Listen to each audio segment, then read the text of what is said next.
And what I found was a lot of companies were saying, well, yeah, we can deliver a service remotely. Yet out of those companies, 83% of them, around that mark, were still said, yep, we use the phone.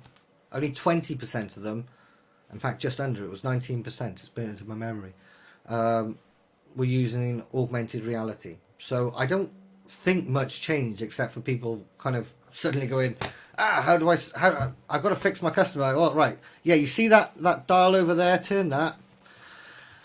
And we know how inefficient that is, and we know that's not really what we're talking about in this conversation. Like I said earlier, looking at the sophisticated levels. I'd like to just, you guys are the experts in this. I'd like to just give you the platform and put the case forward for, and you touched on this a little bit, Gary, so but perhaps let's put this to you. You touched on why video is a step above phone.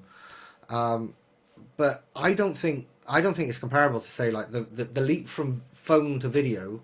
I personally think the leap from video to AR is, in terms of value and benefit, I think it's just huge, and far more. Just very hard for me to quantify. Right. So that's what I'd like to challenge you to do, because I can't do it. Put the case forward for AR, because I think it's a massive, massive game changer. But why is it a massive game changer, Joe?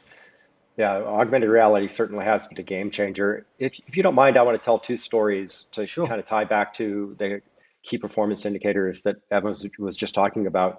We have a customer who, as a result of the pandemic, they they actually saw an increase in their customer satisfaction during the pandemic, and there was a period during the summer where they actually received their first ever perfect customer satisfaction score during the pandemic.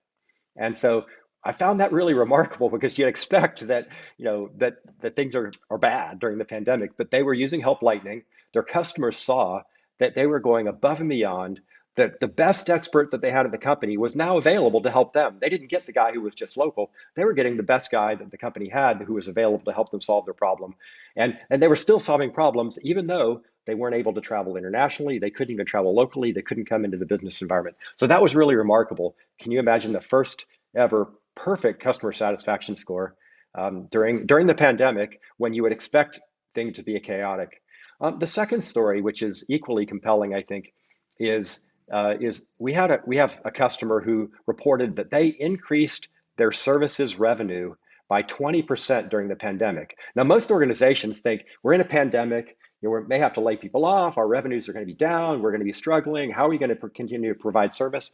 Well, what they did is they provided a SKU, a product listing for virtual service, and they made this available to their customers. You can buy virtual service from us using Help Lightning, and we'll provide it to you remotely as part of this new program. Well, they ended up increasing their services revenue during the pandemic, and they're not going back, right? So that was really a remarkable thing about the pandemic, is these aren't just theoreticals. If I came to you and said I have a tool that's going to reduce your time to problem resolution, is going to increase customer satisfaction, it's going to reduce your costs, it's going to increase your service revenue. You'd say, where can you sign me up? And we have those stories, which we're happy to share with you, just like the ones I just shared. Now turning to augmented reality for a moment.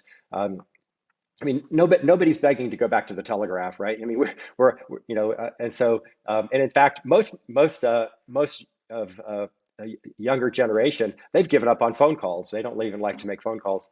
I was talking with recently. I had to talk to the local power company about a service request for my house. I called them.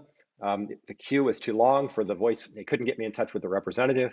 So I got on Twitter and I contacted them on Twitter and I said, hey, I can't reach a service representative. Within 5 minutes, I had a response of how to solve my problem using. And so the young people are used to different channels, and companies in the service industry have to adapt to these new channels in order to provide new ways of providing service. Well, augmented reality is one of those powerful new tools that really does increase the quality of your service. So in the same way that an audio call can solve some problems, but it may take a while. And now video can also is a little bit better, but the virtual presence capability and the tools that we have now are proven better. We've actually run studies that show that using the merged reality capability that we have, you can solve 30% more problems than you can with video and video with telestration alone. So even if you have some advanced tool like video or telestration, you still get more value the closer you get to reality. When I'm standing next to you, helping you solve a problem, I point and say, this is the button you push, or take this dial and turn it counterclockwise. And by showing you those things, the language I use actually changes. We're speaking two different variants of English, but imagine I'm helping somebody who doesn't speak English as a first language. This happens for our customers all the time. And so now using gestures, using this virtual presence, I can actually interact with you and show you what we actually have an example of this recently. Our customer said that they didn't know a particular term in Spanish. They were talking with somebody, English wasn't their first language. They used a term, an actuator. That person didn't say, I don't know what an actuator is. I don't know that term. So he pointed out and said, this is the actuator right here. This is what I need you to do is take this and remove this. All of a sudden, they were able to overcome language barriers, not only foreign language barriers, but also technical language barriers. Your customers don't know the names of the things that you've in your product, but they can be smart hands and do things as you guide and direct them through solving these problems. So it's really powerful when you have that ability to not just see what the other person sees, but to be present with them, helping them step by step resolve a problem. That expertise being there